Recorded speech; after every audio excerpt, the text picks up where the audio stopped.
Hey, it's Tim and Shana from Punk Rope, day 4 of your double unders program.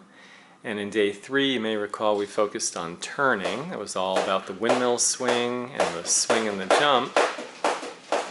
So today we're going to progress that and work mostly on the basic bounce. But we're also going to show you how to get into your basic bounce. But first, why don't we see the basic bounce? So Shana does a couple of side swings. There you see those low light jumps, elbows pinned to her sides, perfect arc, all wrist, super relaxed. That's the basic bounce. Now your doublers are going to end up looking just like that too, but with a slightly higher jump. Okay, but the first thing is we need to figure out how do we get this jump rope party started.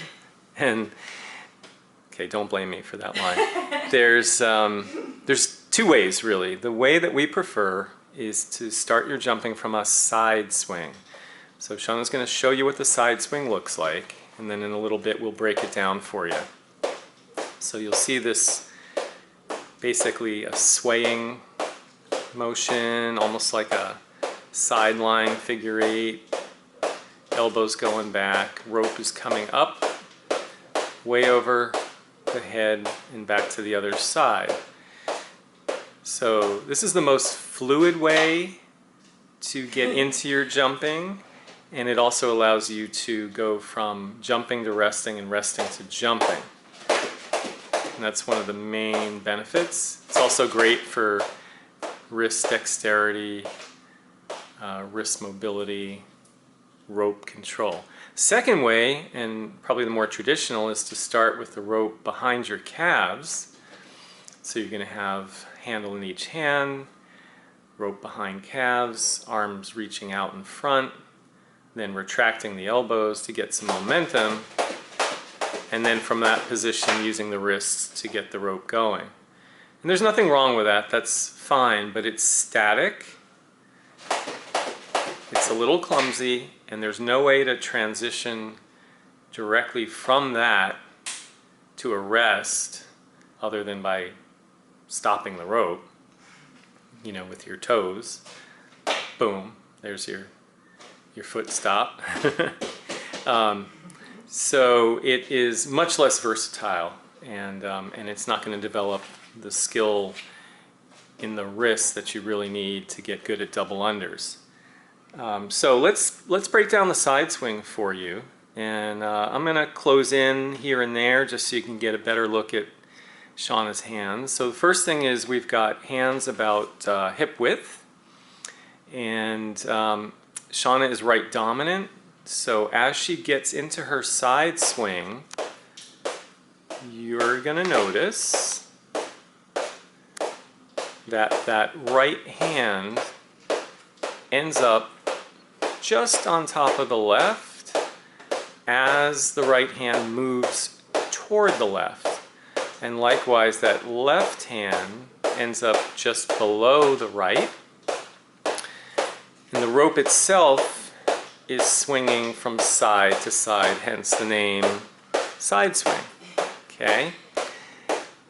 Now that's the swing itself. So we want to practice that with you first, and then we'll go into the swing and jump. In other words, how to actually get your jumping started. But let's just practice the side swing first.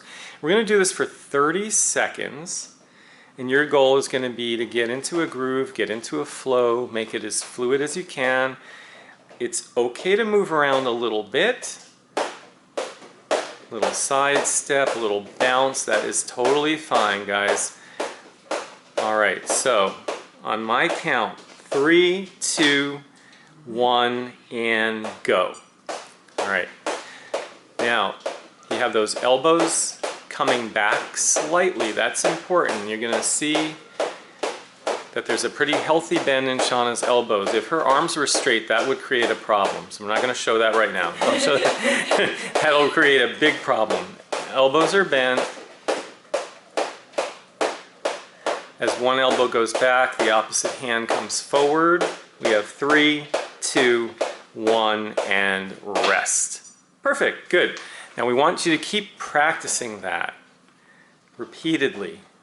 It's not that demanding physically. There's no reason you can't do that every single day. Okay, now to progress that movement, what we're going to do is go from the side swing to a side swing and jump.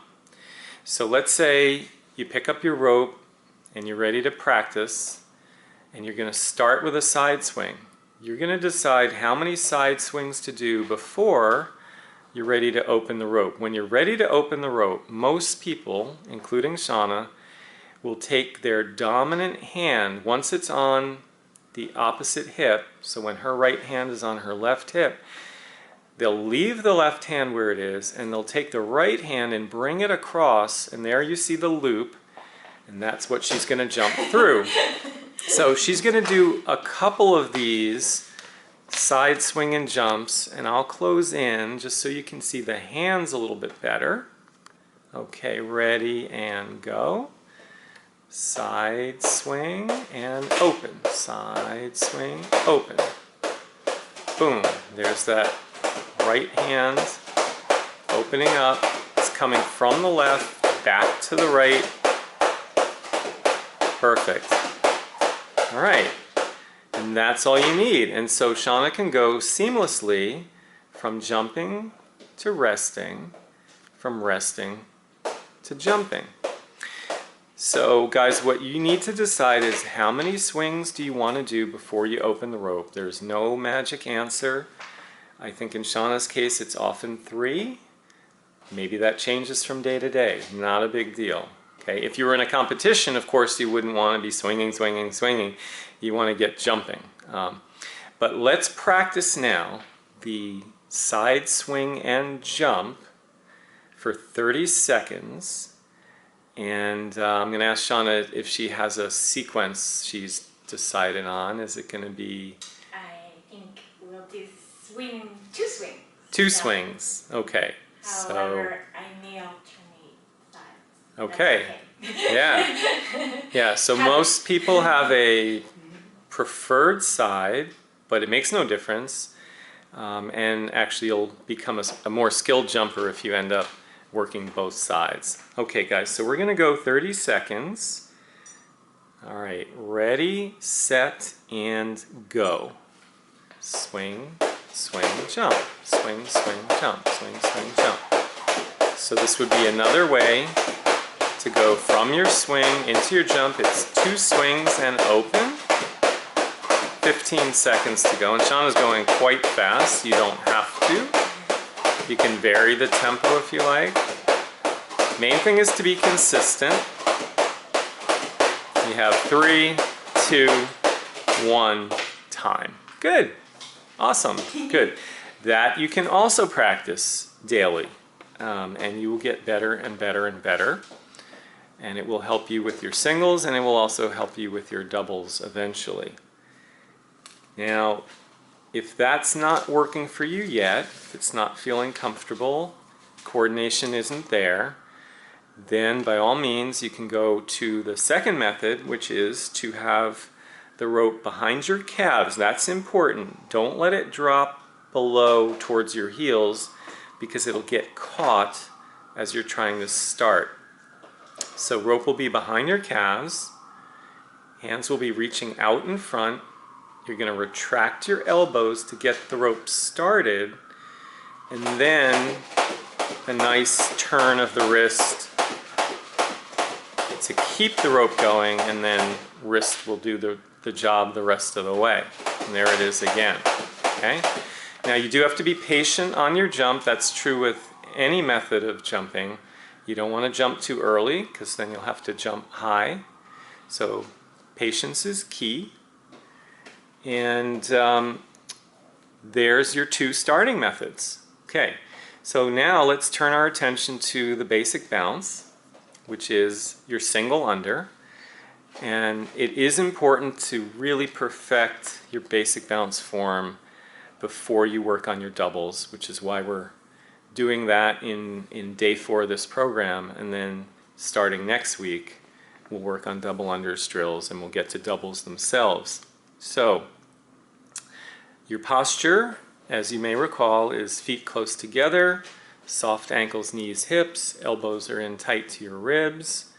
You're looking out at about eye level, shoulders are down and relaxed, the core is engaged, and however you decide to start is fine. Once the rope is going though, here we go, nice low jumps. Okay, and Shana's gonna go. Boom. All right, there it is. You see those jumps are roughly 1.5 inches or so off the ground. The wrists are doing all the work, the elbows are in tight, the arc is symmetrical, everything's perfect. Okay, so that's what you're aiming for. That's the optimal. We do want to keep the hands in front. That's very important.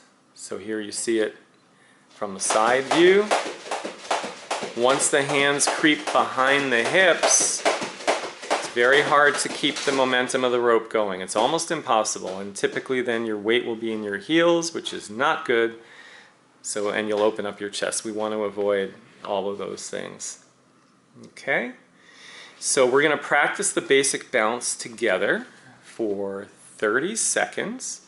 Don't worry too much about speed right now. Focus on consistency. We will get to speed in the next video.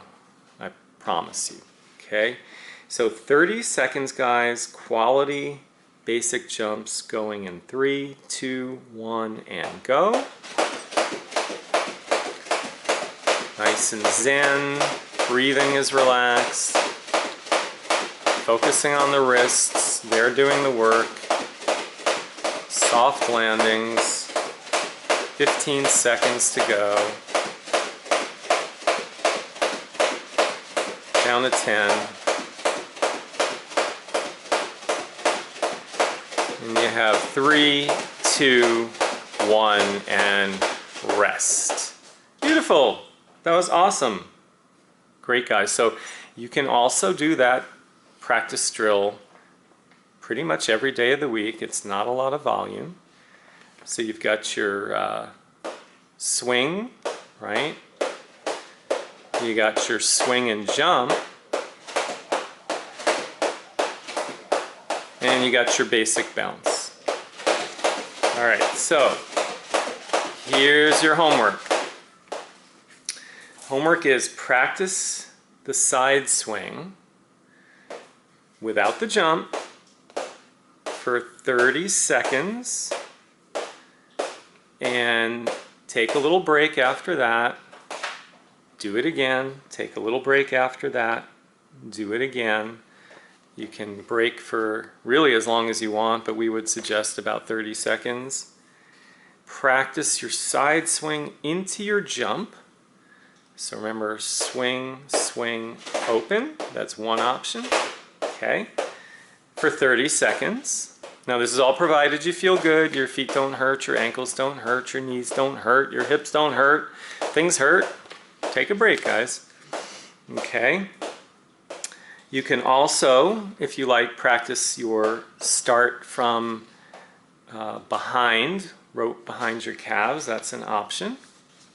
And certainly if that's your preferred method, you can practice that. And then we would like you to practice the basic bounce for 3 sets of 30 seconds, again with about 30 seconds of rest in between. All right, now the last thing, and perhaps the most important, because we want to give you feedback, is we would like for you to create and submit a video of yourself doing the basic bounce for 30 seconds. And if you can get that to us within the next couple of days, the sooner the better, but certainly before the weekend is up, then we can give you some feedback before we start in with next week's training and videos. You're going to upload that to YouTube. You're going to set it to unlisted, so nobody else can see it but us, and you're going to send us the link. Okay, guys? So thanks for joining us today. That was a lot of stuff. Should we make the point that it's okay if you miss? You want to strive not to, but if during your 30 seconds you miss, don't feel you have to Totally. shoot it. It's totally 50 okay. times. It's okay. Yeah. Do the best you can. Totally okay. And in fact, missing is information. It's information for you and it's information for us. And another thing, I'm glad Shana mentioned that, because if you have the opportunity to show us your jump from the from head on as well as from the side, right, profile and head on, that gives us more information, right? If you only are jumping head on, we can't really see what's happening with your hands in relation to your hips, whether they're forward, back, level, etc. And there's some other pieces of information that we can get by watching you from the side. So if you can do 15 seconds head on and 15 from the side, that would be awesome, guys. Okay, thanks again, and we'll see you soon.